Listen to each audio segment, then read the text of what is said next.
Good morning, Brew Daily Show. I'm Neal Fryman. And I'm Toby Howell. Today, how did 400 people survive a burning plane crash in Japan? And then new U-Haul data shows us which states people are moving to and which they are ditching.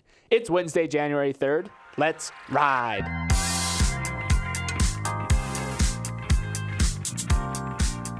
Toby, pond hockey might be going extinct. As of New Year's Day, only 0.35% of the Great Lakes were under ice, compared to the 9% on average at this point in the winter. It's the smallest amount of ice cover in the last 50 years, and it's not an anomaly. Ice levels have been dropping over the past few decades. It's still early in the winter, sorry to remind everyone, so ice levels could recover, but meteorologists say this is an extreme number that could have major effects on not only pond hockey, but things like ice fishing competitions. God forbid we lose our ice fishing competition. That's a big deal. I know it is a big deal. You just offended the entire northern stretch of the United States and Canada. I'm so sorry. I am a Florida boy. I've never done my ice fishing. Good for cold plunges, though. You can go in and no ice covering it. Before we jump into the show, we have a quick word from our sponsor, Veeam. Any business owner listening to the pod knows the sinking feeling of having your data compromised. Maybe it's human error. Maybe it's a malicious attack. Either way, it stinks. But Veeam can come in clutch no matter the cause. It both protects your data and helps with recovery, a dynamic duo that provides an all-in-one solution for any sized business. One might call Veeam the Toby and Neal of cybersecurity and data protection. You flatter us way too much, Toby. Head to veeam.com today to discover more. That's veeam.com today. All right, Neal, you know that feeling where someone is getting a lot bigger in your rear view mirror on the highway? Like, what the heck is this person riding my tail for? Just pass me. Well, Tesla knows that feeling because Chinese EV maker BYD just surpassed Tesla to become the best-selling EV maker in the world in the fourth quarter of 2023. BYD is likely a name foreign to some of you listening at home because it stayed more or less contained to China. But luckily for BYD, China is a really big place with a lot of car buyers. Sales of new energy vehicles, which include both hybrids as well as EVs, grew 37% year over year in 2023, and more than 1 in 3 cars sold in China were technically EVs. And BYD itself is doing even better than that. Sales of their new energy vehicles jumped 62%, which led them to track down Big Bad Tesla and make the overtake. 90% of BYD sales are still in China too. It's a force to be reckoned with. It really is. This is a changing of the guard. This is China's arrival on the automotive stage.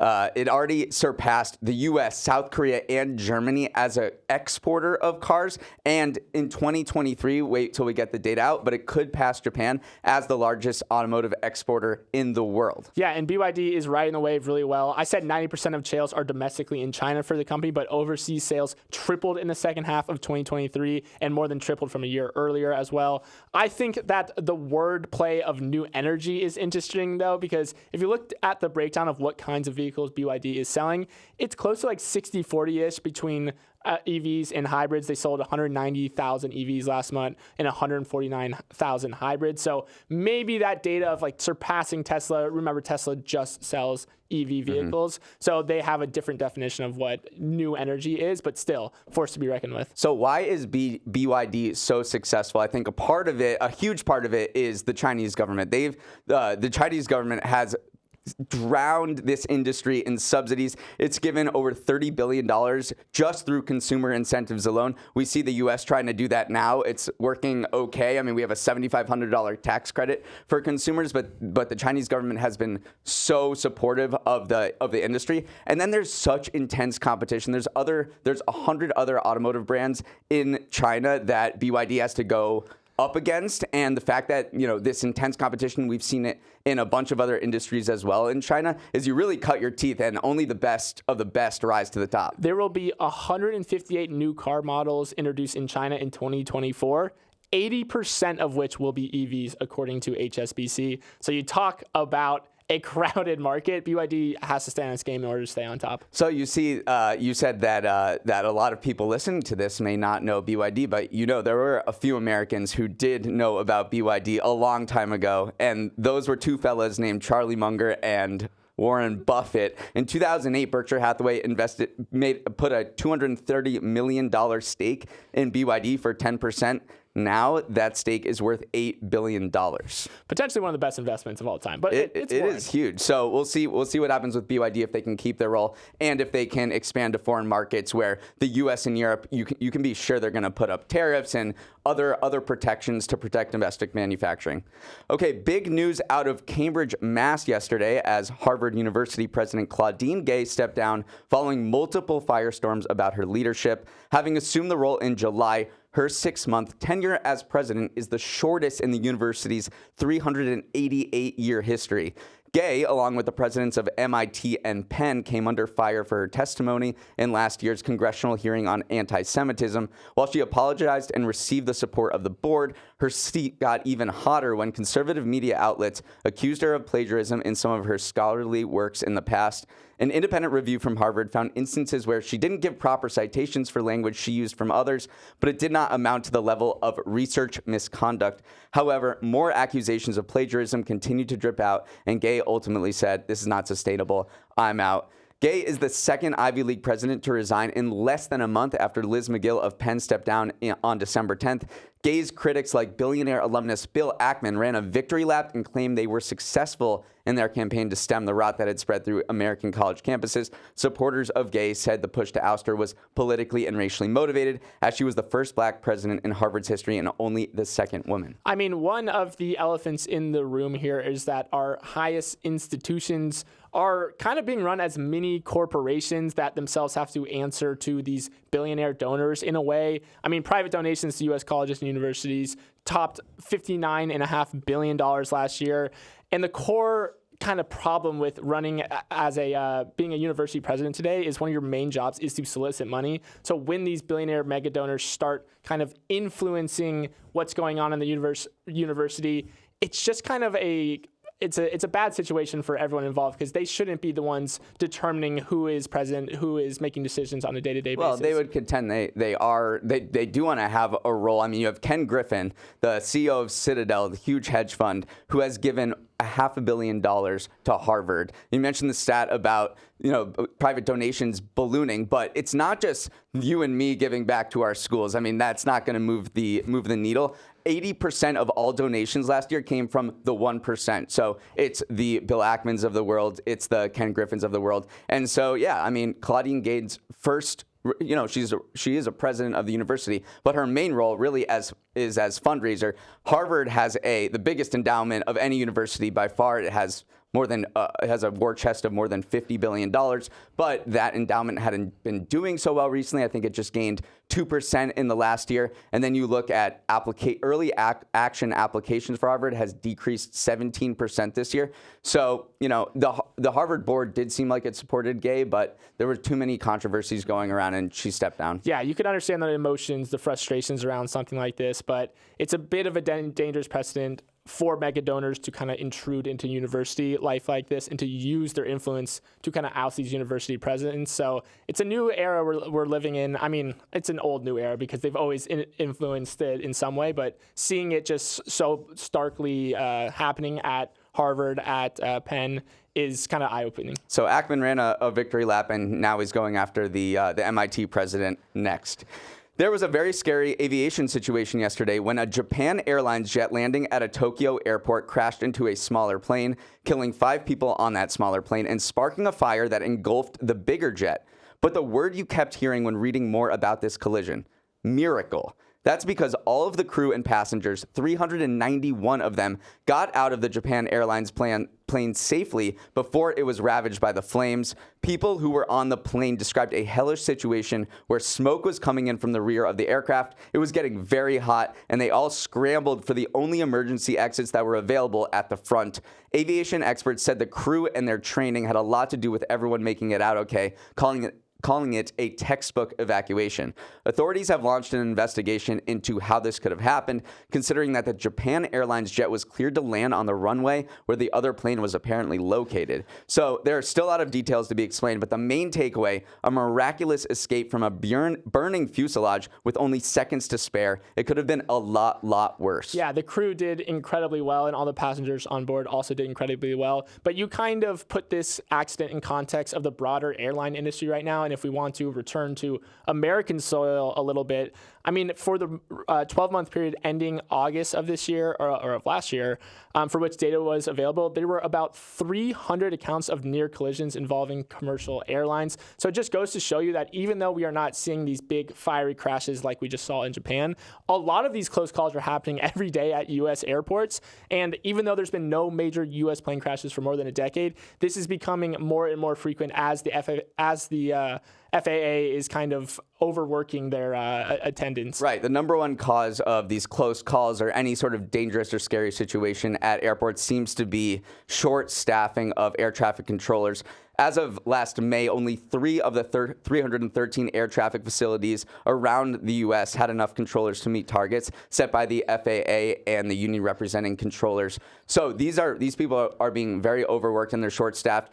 The U.S. aviation industry says it's the safest in the world, and it may be true because there has not been a fatal airline crash involving a major U.S. airline since 2009. So there's been a record streak of 14 years where nothing bad has happened. But there are a decent amount of close calls that anybody flying probably doesn't want to be aware of. I mean, the sheer load of flights they have to deal with is insane. The FAA manages about 45,000 flights across the U.S. per day. I mean, DFW, Dallas-Fort Worth, for example, manages one landing or takeoff every 20 seconds. And if you look at the data that there's around 1,000 fewer fully certified controllers now than a decade ago, how are you dealing with this massive increase? And we're seeing more close calls. I want to go back to the Japan one real quick because this is going to be huge for understanding how planes burn. And it's just going to be a treasure trove of data because this is a new plane, the Airbus A350. It just came into service in 2015, and it's made different. That and the Boeing 787 are made differently than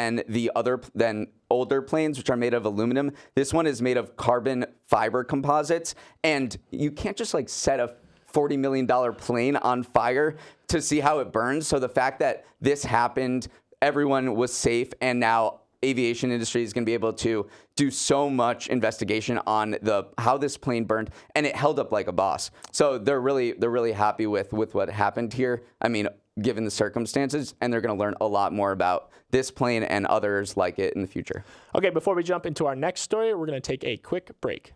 The pandemic did a number on consumer choices. A Wall Street Journal article found that Coca-Cola has reduced its brands to 200 from 400. Utah-based furniture company Logan reduced its lines to 3,500 product choices, down from almost 11,000 items. And Yankee candle maker Newell Brands has retired 50 different types of candles.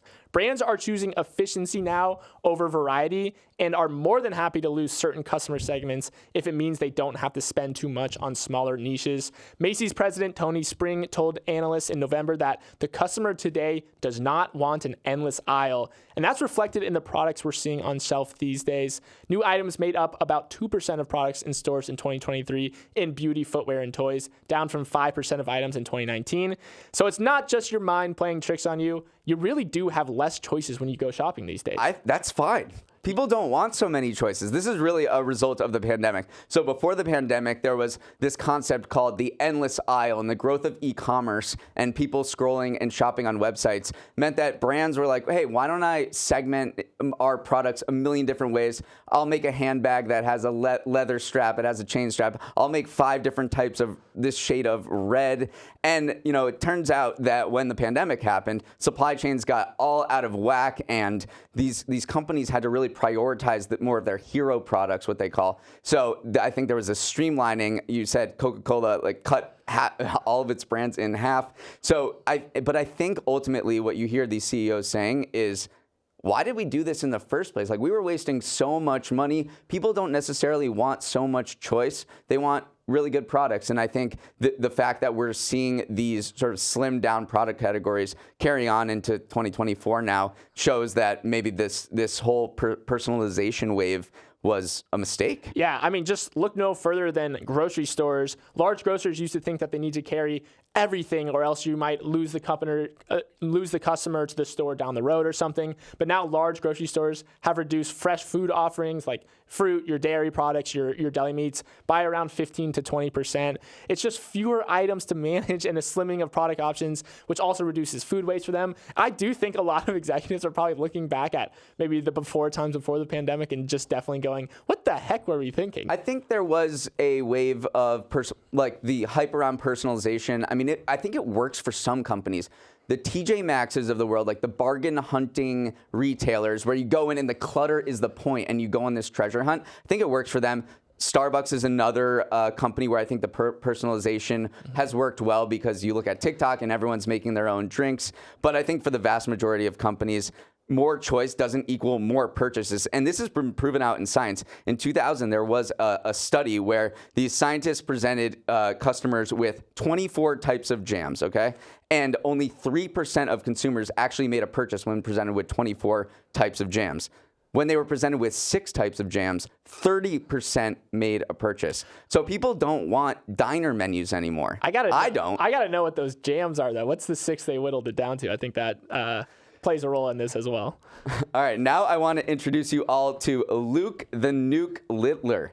He is 16 years old, loves eating kebabs and playing Xbox, and later today, he's competing in the finals of the World Darts Championship. Luke is the best story in sports right now. At 16, the Englishman is the youngest person ever to make the reach the darts final, and if he wins, he'll be the youngest to hoist the Sid Waddle Trophy by a full 8 years.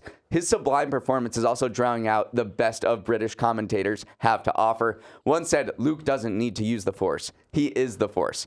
All right, so you get the idea about Luke. He's a prodigy, very likable dude, but you probably want me to address the elephant in the room. We're talking about darts, the game you play when you need something to do with your hands at a bar. Well, in Europe, darts is serious business, and it's only getting more popular. Luke's quarterfinal match drew 1.4 million viewers, and overall viewership for the Darts World Championship has jumped by nearly 900% from 1999 to 2023. Luke has already made £200,000 from his play, and he could rake in a lot more if he wins today. The total purse is £3.6 million. The dude is electric. After winning his second round match, he celebrated by treating himself to a kebab and a can of Tango. He has since been offered free kebabs for life by a London kebab house. He really is just living the dream as this 16-year-old prodigy. Listen to this quote from him. People are chanting, necking beers. It's crazy. It's hard to focus. They are chanting your name. Imagine being 16. You can't even drink, and you're being cheered on by the most raucous crowds Britain has to offer. Right. I want to talk about the raucous crowds because this is the Super Bowl of darts. It's held in this historic venue. There are thousands of people who come out, and it's kind of like Comic-Con. People are dressed as Power Rangers.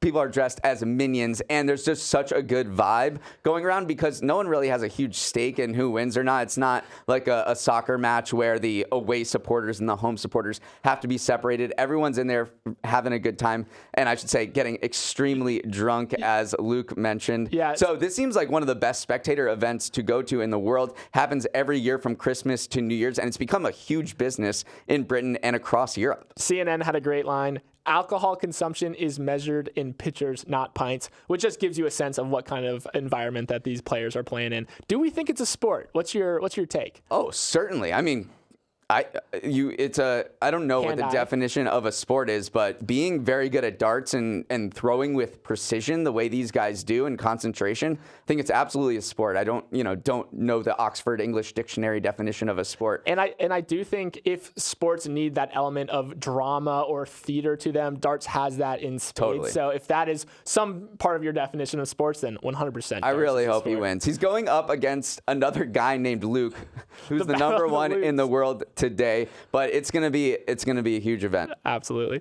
Every so often we come across one of those macro data drops that we just have to share with you all, and today's comes from U-Haul. Every year the transportation company calculates which states are growing by measuring each state's net loss or gain of one-way equipment from customer transactions in a year.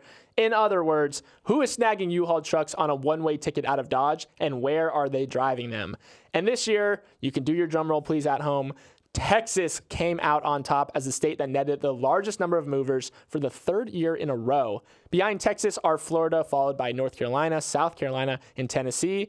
As for the biggest net loser, it was California for the 4th year in a row. This feels about right, wouldn't you say? It does. I mean, I don't know if we should take U-Haul data as, I mean, we have the census, right? We have actual government data to tell us where people are moving, but it is kind of interesting to think of U-Haul trucks moving in and out as a proxy for where people are moving, and people are just moving to the southeast. It's crazy. Everyone wants to be in the SEC. Everyone wants to leave the Pac-12. It's what we're seeing in college football. I mean, the 6 fastest growing states in the South, Florida, Texas, Georgia, the Carolinas, and Tennessee, now account for a greater share of U.S. GDP than what we typically consider the economic powerhouse, which is the Acela corridor from D.C. to Boston. And so the Southeast is just absolutely rising. It's got fast-growing cities. It's got cheaper land. It's got plentiful jobs. This is just the economic powerhouse of the nation right now. I also want to shout out Idaho, though, because if we look at the rest of the top 10, Idaho, Washington, Arizona, Colorado, and Virginia round out the top 10 states for growth.